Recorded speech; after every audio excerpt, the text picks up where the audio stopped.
नमस्कार दोस्त, आज हम गुलामगिरी का तीसरा पार्ट लेकर आए हैं जो बहुत ही इम्पोर्टेंट है। इसमें आज हम बात करने वाले हैं कि वराह और हिरण्यगर्भ के संबंध में वराह का जन्म कैसे हुआ और ज्योतिराव साहब ने इस पर क्या कमेंट किए हैं, क्या उन्होंने बोले हैं। बहुत ही खास करके जो बहुजन लोग हैं उनको ज़रूर सुनना चाहिए ताकि जन जागृति फैलेगा। जब तक हम लोग गुलामगिरी नहीं पढ़ेंगे जन जागृति नहीं फैल सकती है। इसीलिए हम आप लोगों के लिए ही गुलामगिरी का कुछ पार्ट लेकर आए हैं। तो आपसे उम्मीद है आप पूरा देखिएगा और लोगों के बीच ज़रूर शेयर कीजिएगा ताकि हमारा समाज जागृत हो सके। ढोंढीराव कक्ष के मरने के बाद द्विज का मुखिया कौन हुआ? वराह। भागवत आदि इतिहासकारों ने यह लिख कर रखा है कि वराह की पैदाइश सुअर से हुई है। इसमें आपकी क्या मान्यता है? ज्योतिराव, वास्तव में सही बात यह है कि मनुष्य और सुअर में किसी भी दृष्टि से चमत्कारी भिन्नता है।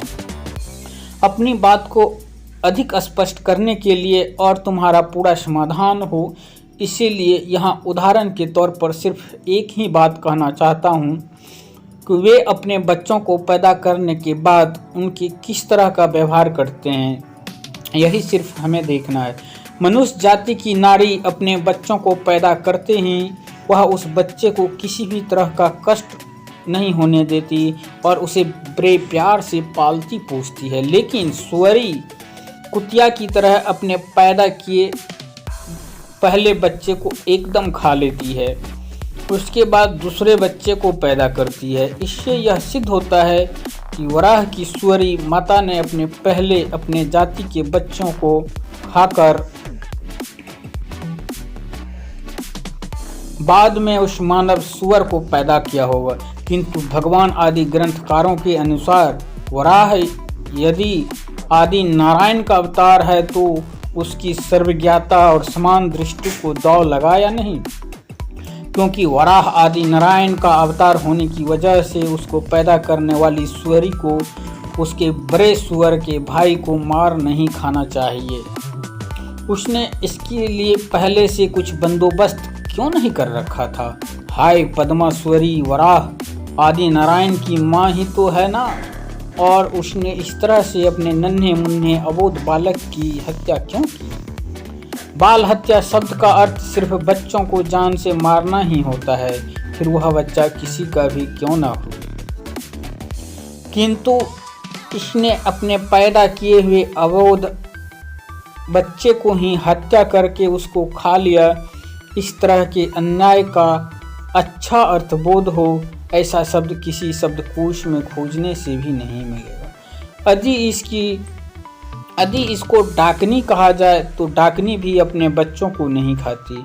यह एक पुरानी कहावत है। उस वराह की पद्मा माता को इस तरह का घोर कर्म करने की वजह से नरक की यातनाएं भोगने से मुक्ति मिली, इसलिए उसने ऐसा पाप मुक्ति का कर्म किया। इसका कहीं कोई जिक्र नहीं मिलता, इसका हमें बड़ा अफसोस है। ढोंढीराव, वराह की सुअरी माता का नाम यदि पद्मा था तो इससे यह सिद्ध होता है कि उसके सुअर पति का कुछ ना कुछ नाम होना ही चाहिए कि नहीं? ज्योतिराव, पद्मा सुअरी के पति का नाम ब्रह्मा था। ढोंढीराव कहते हैं इससे यह भी समझ में आ रहा है कि प्राचीन काल में जानवर मनुष्यों की तरह आपस में एक दूसरे को ब्रह्मा, नारद और मनु की तरह नाम देते थे। इसके नाम इन गपोड़ी ग्रंथकारों को कैसे समझ में आए होंगे? दूसरी बात यह कि पद्मा सुअरी ने वराह को उसके बचपन में अपने स्तन से दूध पिलाया ही होगा, इसमें कोई संदेह नहीं। किंतु बाद में उसकी कुछ बड़ा होने पर गांव के खंडहरों में बहुत ही कोमल फूल पौधा को चरने की उस आदत लगी होगी कि नहीं, यह तो वही वराह आदि नारायण ही जाने। इस तरह से उनके ग्रंथों में कई तरह के महत्वपूर्ण सवालों के प्रमाण नहीं मिलते।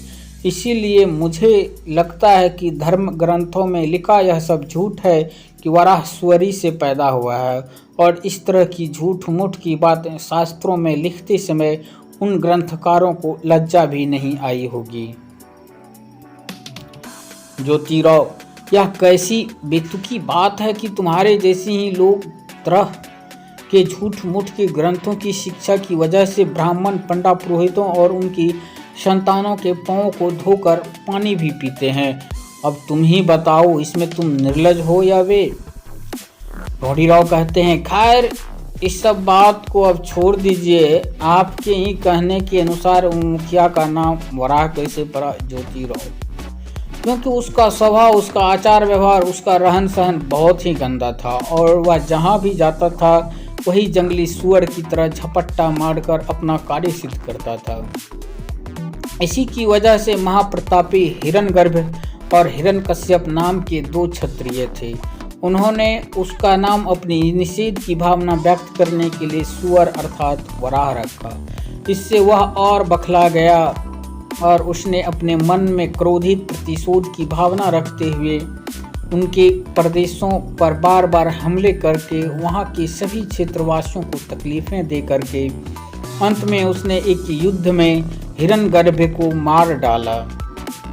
इसका परिणाम यह हुआ कि देश के सभी क्षेत्रपतियों में घबराहट पैदा हो गई और वे कुछ लड़खड़ाने लगे, और इस समय वराह मर गया।